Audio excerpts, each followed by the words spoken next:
আজ আমরা নিয়ে এসেছি একদম বিশেষ কিছু, অসাধারণ এক বুটের হালুয়া, যা শুধু মুখে দেওয়া মাত্রই গলে যাবে। এটি কোনো সাধারণ হালুয়া নয়, এটি হলো আমাদের স্বাদের বুটের হালুয়া। চোখে দেখবেন গাঢ় গোল্ডেন রং, হাতে নেবেন মিহি টেক্সচার, আর স্বাদে হবে এমন রিচনেস যে একবার খেলে আপনার মনে থাকবে বহুদিন। আজ আমরা দেখাবো স্টেপ বাই স্টেপ কিভাবে বাজারের সাধারণ বুটের ডালকে নিয়ে বানাতে হয় এক অসাধারণ হালুয়া। তাই আপনার চুলা জ্বালান, হাত ধুয়ে নিন এবং চলুন শুরু করি আমাদের গোল্ডেন এই বুটের হালুয়া বানানোর যাত্রা। আমাদের সাথেই থাকুন ভিডিওটির শেষ পর্যন্ত।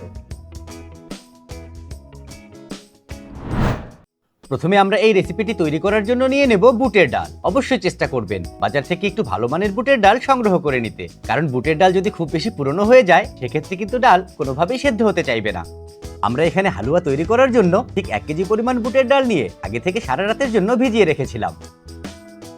ডালগুলো কমপক্ষে 8 ঘন্টার জন্য ভেজাতেই হবে। দেখেই কিন্তু বোঝা যাচ্ছে ডালগুলো পানিতে ভিজে বেশ অনেকটা ফুলে উঠেছে। ডাল ভিজিয়ে নেওয়া হলে এবার কমপক্ষে 2 থেকে 3 বার ধুয়ে নিয়ে ডাল থেকে পুরোপুরি পানি ঝরিয়ে নিতে হবে। এরপর আমরা একটি বড় সাইজের রান্নার হাঁড়িতে আমাদের ঝরিয়ে নেওয়া বুটের ডালগুলো নিয়ে নেব। তার সাথে দিয়ে দেব কিছু সুগন্ধি মশলা। প্রথমে অ্যাড করে নেব 6টি সবুজ এলাচ। এরপর অ্যাড করে নেব 2 ইঞ্চি সাইজের দারচিনি 2 টুকরা। সবশেষে দিয়ে দেব 2টি বড় সাইজের তেজপাতা। এবার বুটের হালুয়ার স্বাদের ব্যালেন্স আনার জন্য এখানে দিয়ে দেব স্বাদ অনুযায়ী লবণ, তবে আমরা এখানে 1 চা চামচের মতো লবণ ব্যবহার করেছি। এরপর বুটের হালুয়াতে এক্সট্রা ক্রিমিনেস, রিচনেস এবং ফ্লেভার বাড়িয়ে তোলার জন্য আমরা এখানে অ্যাড করে নেব ঠিক 1.5 লিটার পরিমাণ লিকুইড দুধ। দুধটুকু অ্যাড করে নেওয়া হলে এবার আমরা চুলা জ্বালিয়ে এর জাল নিয়ে আসবো মিডিয়াম হিটে এবং আমাদের ডালগুলো সেদ্ধ করার প্রসেস শুরু করব। ডালগুলো একটু নেড়েচেড়ে সমানভাবে ছড়িয়ে নেওয়া হলে আমরা একটি ঢাকনা দিয়ে ঢেকে দেব, যেন ডালগুলো সমানভাবে সেদ্ধ হতে পারে। বুটের হালুয়াতে আসল ক্রিমিনেস আসে কিন্তু এই দুধের ভিতরে একদম ঠিকভাবে সেদ্ধ হবার কারণে। তাই খুব তাড়াহুড়ো না করে এই প্রসেসটা খুব ভালো করে ফলো করতে হবে। সেদ্ধ হবার মাঝে মাঝে আমরা ঢাকনা খুলে ডালগুলো একটু নেড়েচেড়ে নেব, এতে করে নিচে লেগে ধরবে না।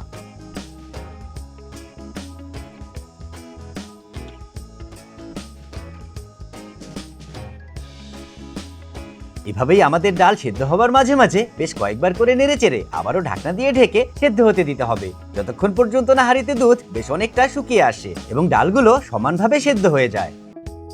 বুটের হালুয়ার রং থেকে শুরু করে টেক্সচার পর্যন্ত নির্ভর করে আমরা কি দিয়ে ডালটা সেদ্ধ করলাম। তাই যদিও অনেকে বুটের ডাল পানিতেই সেদ্ধ করে, তবে আমরা কিন্তু এখানে বুটের হালুয়ার পারফেক্ট গোল্ডেন কালার এবং দুধের ফ্যাট থেকে আসা পারফেক্ট ক্রিমিনেসের জন্য অবশ্যই দুধ ব্যবহার করব। তার সাথে দুধের ভেতর ডাল সেদ্ধ করার কারণে ডালের যে একটা কাঁচা গন্ধ থাকে সেটাও পুরোপুরি ভাবে কেটে যাবে।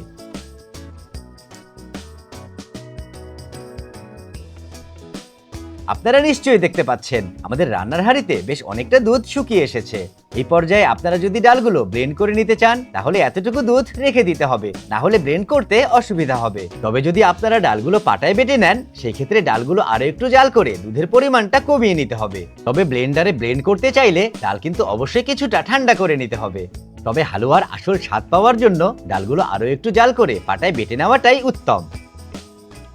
এবার চলুন দেখি এই পর্যায়ে ডাল পুরোপুরি ভাবে সেদ্ধ হয়েছে কিনা। আমরা যদি একটি ডাল নিয়ে ঠিক এভাবে 2 আঙ্গুল দিয়ে প্রেস করে দেখি তাহলে দেখতে পাবো যে ডালগুলো একদম মোমের মতো সুন্দরভাবে গলে যাবে। আর এভাবে গলে যাওয়া মানেই ডাল একদম পারফেক্ট ভাবে সেদ্ধ হয়েছে। দেখুন আমরা ঠিক এমনটা একদম মিহি করে পাটায় বেটে নিয়েছি। আপনারা নিশ্চয়ই দেখতে পাচ্ছেন আমাদের বুটের ডালগুলো পাটায় বেটে নেওয়ার পর এর টেক্সচার কতটা ক্রিমি এবং সফট হবে। আর এটা সম্ভব হয়েছে পাটায় 2 থেকে 3 বার খুব সুন্দর করে বেটে নেওয়ার কারণে। এখানে আরো একটি গুরুত্বপূর্ণ কথা, ডালগুলো বেটে নেওয়ার আগে অবশ্যই এর ভেতরে আমরা যে সুগন্ধি মশলাগুলো দিয়ে সেদ্ধ করে নিয়েছিলাম সেগুলো কিন্তু আলাদা করে নিতে হবে। এবার আমরা নিয়ে নেব একটি বড় সাইজের রান্নার হাঁড়ি এবং এতে অ্যাড করে নেব 3 থেকে 4 টেবিল চামচ ঘি।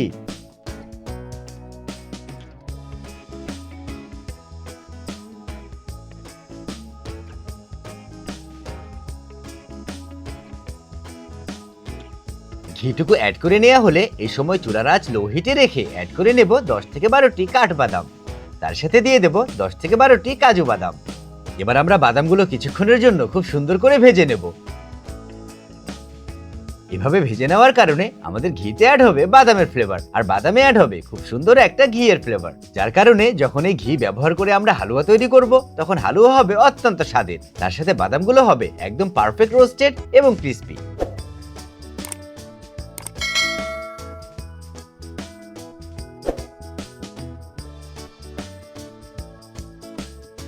যখন দেখবো বাদামে ঠিক এমনটা পারফেক্ট ভাবে হালকা রং আসতে শুরু করেছে, তখনই বুঝে নেব আমাদের বাদামগুলো পারফেক্ট ভাবে ভাজা হয়ে গেছে।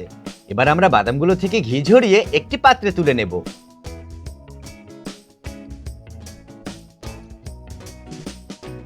এবার চুলায় যেহেতু কিছু নেই, তাই ঘি পুড়ে যাওয়ার আগেই আমরা এতে অ্যাড করে নেব 1/4 কাপ কিশমিশ, এবং কিশমিশটুকু অ্যাড করে ঠিক এভাবেই বাদামের মতো নেড়েচেড়ে ভেজে নেব।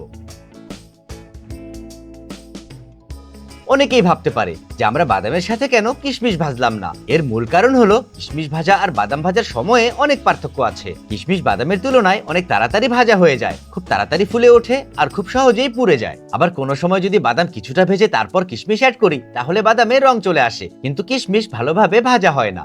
এই সমস্যাটা এড়াতেই আমরা একটু কষ্ট করে হলেও বাদাম এবং কিশমিশ আলাদা করে ভেজে নিচ্ছি।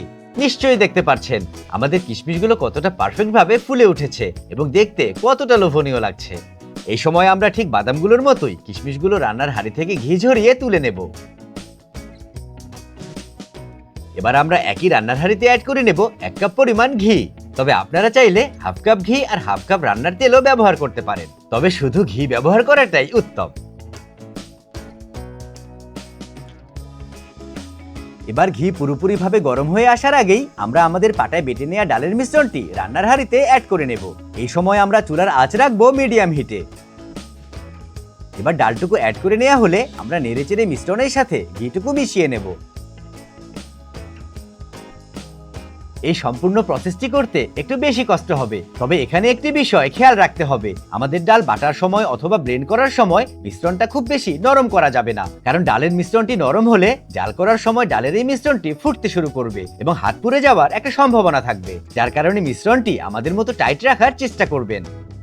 এবার যখন ডালের সাথে ঘি সম্পূর্ণভাবে মিশে যাবে, তখন আমরা এতে অ্যাড করে নেব 1 কেজি পরিমাণ চিনি। তবে এখানে আমরা সম্পূর্ণ চিনিটুকু অ্যাড না করে 3/1 ভাগ চিনি অ্যাড করে নেব, কারণ সম্পূর্ণ চিনি একবারে অ্যাড করলে চিনি থেকে পানি ছেড়ে আমাদের মিশ্রণটি খুব বেশি নরম হয়ে আসবে এবং ফুটতে শুরু করবে। তাই চিনিটুকু আমরা 2 থেকে 3 বারে অল্প অল্প করে অ্যাড করে নেব। আমরা এখানে 1 কেজি চিনি ব্যবহার করেছি একদম পারফেক্ট মিষ্টির ব্যালেন্স রাখার জন্য। তবে আপনারা যদি চান, সেই ক্ষেত্রে আপনারা আপনাদের স্বাদ অনুযায়ী চিনির পরিমাণ কম বা বেশি করে নিতে পারেন।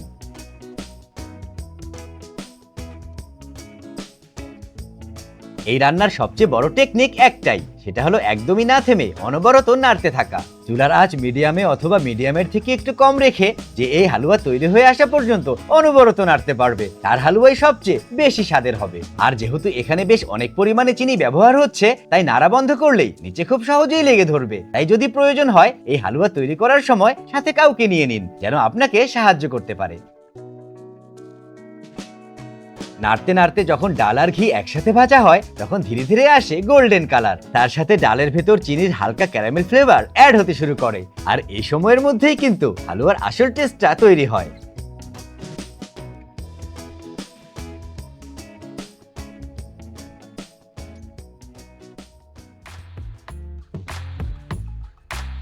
এখানে একটা কথা বলে রাখি, আপনারা অনেকেই আমাদের জিজ্ঞাসা করেন আমরা ভিডিও তৈরির জন্য এত সুন্দর সুন্দর আকর্ষণীয় জিনিসপত্রগুলো কোথায় পেয়ে যাই। এখন আর টেনশন নেই, কারণ আমরা নিজেরাই আপনাদের জন্য নিয়ে এসেছি আমাদের নিজস্ব ওয়েবসাইট, যেখান থেকে আপনি নিজের পছন্দ মতো সুলভ মূল্যে যে কোনো কোয়ালিটিফুল প্রোডাক্ট পেয়ে যাবেন সারা বাংলাদেশে, সরাসরি আমাদের থেকে। তাই দেরি না করে অর্ডার করতে চলে আসুন www.seihoise.com/lifeonaplate।